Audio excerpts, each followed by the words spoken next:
بسم اللہ الرحمن الرحیم۔ ابھی آپ لوگوں کے ساتھ میں ایک غزل شیئر کرتا ہوں اور اس کے اوپر انشاءاللہ تعالیٰ ڈسکشن کرتے ہیں۔ یہ ایک لمبی بحر کے اندر ایک غزل ہے، لیکن میری پسند کی غزلوں میں سے ایک غزل ہے، یہ میں آپ کو سناتا ہوں۔ یہ ہے کہ نسل انسانی کے دکھ سمجھے بنا ہی ہم نے خود کو کیسے کامل کہہ دیا تھا۔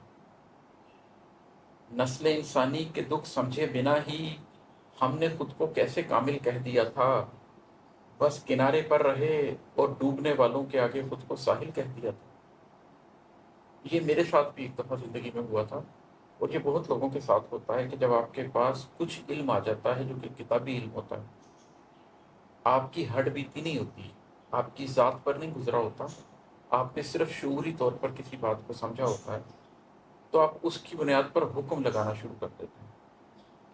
امام غزالی کے ساتھ یہ ہوا کہ وہ پڑھا رہے تھے، اور پڑھاتے ہوئے انہیں یہ محسوس ہوا کہ میں جو پڑھا رہا ہوں یہ پڑھانے کا میں حق نہیں رکھتا، اس لیے کہ مجھے تو ابھی برباس کاٹنا ہے۔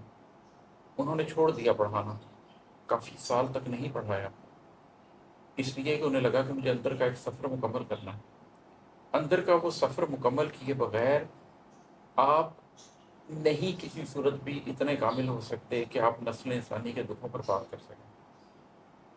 تو نسل انسانی کے دکھ سمجھے بنا ہی ہم نے خود کو کیسے کامل کہہ دیا تھا۔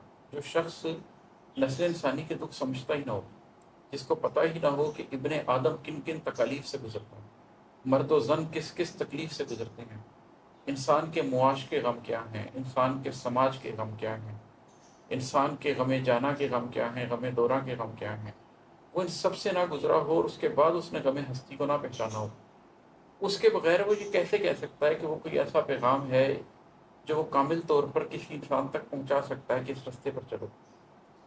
بس کنارے پر رہے اور ڈوبنے والوں کے آگے خود کو ساحل کہہ دیا تھا۔ خود کبھی اترے ہی نہیں اس سمندر کے اندر، خود کبھی ان تکلیفوں سے گزرے ہی نہیں، اور جو ڈوب رہے ہیں ان سے کہا کہ مجھ تک آ جاؤ میں ساحل ہوں۔ ایسے نہیں ہوتا۔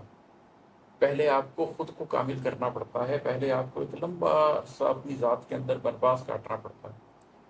آپ کو انسانوں کے دکھوں کو سمجھنا ہی نہیں، جینا بھی پڑتا ہے۔ نسل انسانی کے دکھوں کو صرف اپنی سوچ میں نہیں، اپنے قلب میں بھی محسوس کرنا پڑتا ہے۔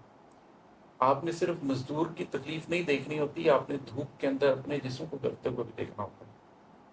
تو پھر مجھے اللہ نے موقع دیا کہ میں نے مختلف ادوار میں مختلف تکلیفوں سے گزر کے دیکھا۔ یہ اللہ کی بڑی عطا تھی مجھ پہ، بڑی عنایت تھی مجھ پر۔